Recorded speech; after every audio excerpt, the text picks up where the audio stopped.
कि सब साधु ऐसे नहीं होते, हजारों मांगने वाले हैं, भिखारी भी हैं, लाल कपड़ा कोई पहन ले, लेकिन जो अखाड़े के साधु हैं, जो परंपरा से जुड़े हैं, उनको कभी ऐसा नहीं बिजनेस, वो इतना बड़ा यहाँ बिजनेस हो रहा, लोग अपने आप ही दान दे के जाते हैं, मंदिरों में दान देते हैं, श्रद्धा से उनको अर्पित करते हैं, उनकी मनोकामनाएं पूरी करती हैं, तब यहाँ देते हैं। कोई एक पैसा दे के राजी नहीं होता। उनको चमत्कार मिला, उनको संतान मिला, उनको वैभव मिला। लाल कपड़ा सारे लोग पहन चुके हैं, किस किस के बारे में अगर हम उनके वो पकड़ते हैं, उनके साथ दंड देते तो सरकार कह रही वो भी बाबा धर्मनिरपेक्ष है, आप किसी को गलत नहीं बोल सकते। नमस्कार दोस्तों, मैं हूं आपका दोस्त विनोद शर्मा और फिलहाल हम भिवानी के जहरगिरी आश्रम में बैठे हैं। विभिन्नताओं के साथ उत्तर भारत का सबसे बड़ा भंडारा चल रहा है और मेरे साथ राष्ट्रीय अध्यक्ष हैं जूना अखाड़ा के महाराज जी प्रेमगिरी जी, और साथ में और साधु सन्यासी आपको यहाँ पर काफी दिखेंगे, मंत्री हैं। एक सवाल आपसे लूंगा मैं, कई बार आप जैसे साधु सन्यासी हैं, पढ़े लिखे हैं, या बचपन में ही जो इस सन्यास आश्रम में आ गए, उनसे बात करता हूं,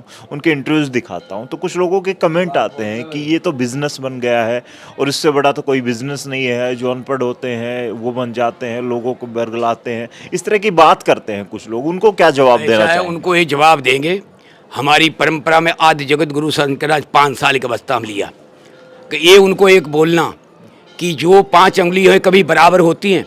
अगर सारे साधुओं को तुमने जब लाखों में साधु संत ज़्यादा होते, अब क्यों अभी की तो बात नहीं करते, ये त्रेता युग में भी फर्जी साधु बहुत बनते चले आए, तो क्या वो असली नहीं रहेंगे? कि जो तुम फर्जियों की बात करते हैं वो साधु नहीं होते, उनके भेष होता है। ये श्लोक सुना दिया करना।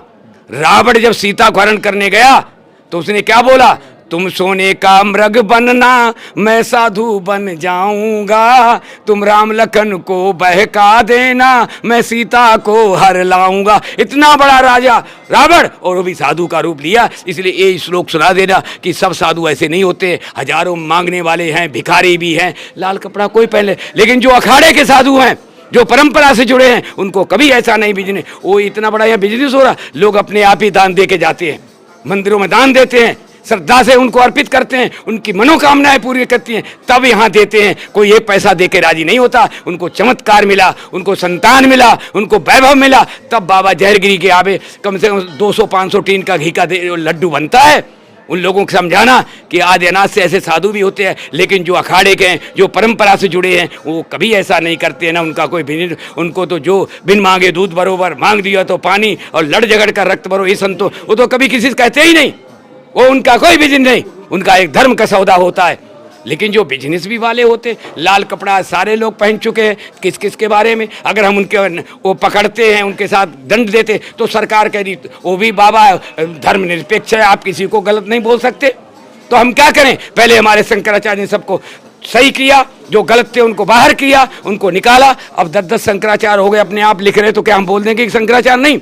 क्यों? धर्मनिरपेक्ष राज है। साधु संत अखाड़ों के कभी ऐसे ना होते ना होंगे। ये जो फर्जी होते हैं, शंकराचार्य बहुत अपने को कोई मान लेता, लेकिन ऐसा नहीं कहना कि सारे बिजनेसमैन हो गए। और यही रावण वाली सुना देना, वो पार्वती। महाराज जी, एक और बात आपसे, ऋषि मुनि होते थे पूर्व में जिन्होंने वेदों की रचना की, पंडित होते थे। क्या अब लगता है कि साधुओं में भी थोड़ा सा अंतर आने लगा है? क्यों आया? सुन लो एक श्लोक से, और पापा ऐसा सुन लो। अब ऐसा है, समय का प्रभाव, पुरुष बली नहीं होते हैं, पुरुष बली नहीं होते हैं, समय होत बलवान। और भीलन लूटी गोपिका, वही अर्जुन वही बाण। अर्जुन के बाण से थरथर आती थी संसार, लेकिन एक दिन ऐसा आया अर्जुन के बाण वही रह गए, सब कुछ समय चला गया था। तो संसार में समय भला हुई, समय कौन सा आ गया? एक श्लोक है, पापा धर्म तपस्या रहिताम सत्यम च दूरम गता, पृथ्वी मंद फला न प्रकटिल भवता, शास्त्र जथा ब्राह्मणा। एक कलयुग आ चुका है। 4 पैर के धर्म के होते, 3 पैर से लंगड़ा पड़ा हुआ है। धर्म 1 रुपया है और अधर्म 75 पैसे है। 1 पैसा 25 पैसा धर्म और 75 पैसे अधर्म। तो समय का प्रभाव है कि पहले ऋषि मुनि सात्विक होते, सत्युग होता था। अब कौन सी युग चल रहा? कलयुग। इसलिए इसमें स्वयं ऐसा हो जाए, पाप इतना बढ़ जाएगा कि लोग विदूषित हो जाएंगे, ब्राह्मण विद्या छोड़ दें, पापा धर्म दूर भाग जाएगा। तो ये क्या है कि समय का प्रभाव होता है। इस समय ऐसा आ चुका है।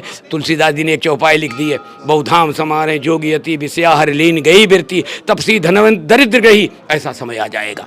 तो इसलिए समय का कोई पूछता है कि समय का प्रभाव है, समय बदलता है, समय बढ़ने का काम है, सूर्य चलता फिरता, ऐसे समय फिर आ जाएगा, सतयुग आएगा, फिर वैसे ही हो जाएगा। एक सवाल अब महाराज नहीं। जी, राजा हैं नरेंद्र मोदी, कल उनकी माता जी चली हाँ, गई। ठीक है। उनको लोग साधु संन्यास से जोड़ते हैं, आप कैसे देखते हैं? जूना ऐसा है- अखाड़ा बहुत बड़ा अखाड़ा है, किस ऐसा नजर है, से देखते हैं? मोदी जी हमारे देश के प्रधानमंत्री हैं और उन्होंने साधनाएं बहुत की हैं, वो साधक भी हैं, योगी भी हो सकते हैं, लेकिन सन्यासी नहीं हैं। क्यों?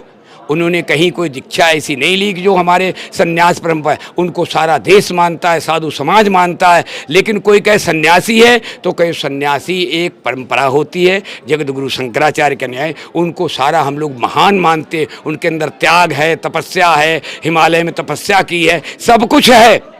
लेकिन अगर कोई सन्यासी कहता है तो हमारे मोदी जी खुद नहीं कहेंगे कि मैं सन्यासी हूँ, वो ये कहेंगे मैं साधक हूँ, मैं साधना योग के लिए केदारनाथ में जाते हैं। ये कौन कह देगा कि योगी जी सन्यासी हैं? क्या उन्होंने सब कुछ छोड़ा है? लेकिन वो एक देश के बड़े प्रधानमंत्री है और वो बहुत अच्छे जो धार्मिक कार्य कर रहे हैं। आज तक कोई प्रधानमंत्री बना जिन्हें कॉरिडोर तुम्हारा विश्वनाथ मंदिर का, केदारनाथ का, महंकाल का, अयोध्या का, इतने हिंदुओं के धर्मों का सुधार कर रहे हैं, मंदिरों का। क्या लगता है कि सनातन को बढ़ावा मिला है उनके आने से? उनके आने से सनातन को बढ़ावा मिला, खूब मिला। आज जो हमारे मंदिर जो ऐसे थे जिनकी व्यवस्था पूर्ण, उन्होंने खूब व्यवस्था की और आगे भी हम उम्मीद करते हैं कि ये बढ़ाएंगे, ये सनातन धर्म को कम नहीं होने देंगे।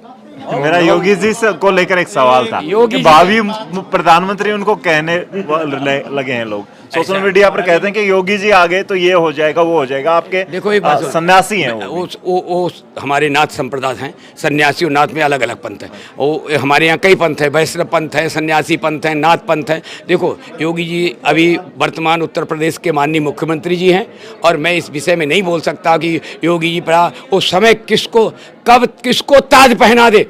एक राजा ने एक महात्मा जी से पूछा कि महाराज भगवान क्या करता है? उन्होंने कहा आपने प्रश्न किया, हम बताएंगे क्या करता है। तो उन्होंने कहा आप प्रश्न गलत किया, आप गद्दी पे बैठे और मैं नीचे खड़ा, इसलिए आप नीचे आ जाओ, मैं ऊपर बैठ जाऊं और फिर आपको उत्तर दूंगा भगवान क्या करता। राजा ने कहा ठीक है। वो नीचे खड़े हो गए और महात्मा जी गद्दी बैठ गए। बोले एक कमी रहेगी, आपके सर पे ताज है, मेरे नहीं। वो ताज तो गद्दी पे शोभा देता, उन्होंने ताज और पहना दो। ताज राजा ने पहना दिया। बोले अब तो ठीक है? बोले हाँ अब ठीक है।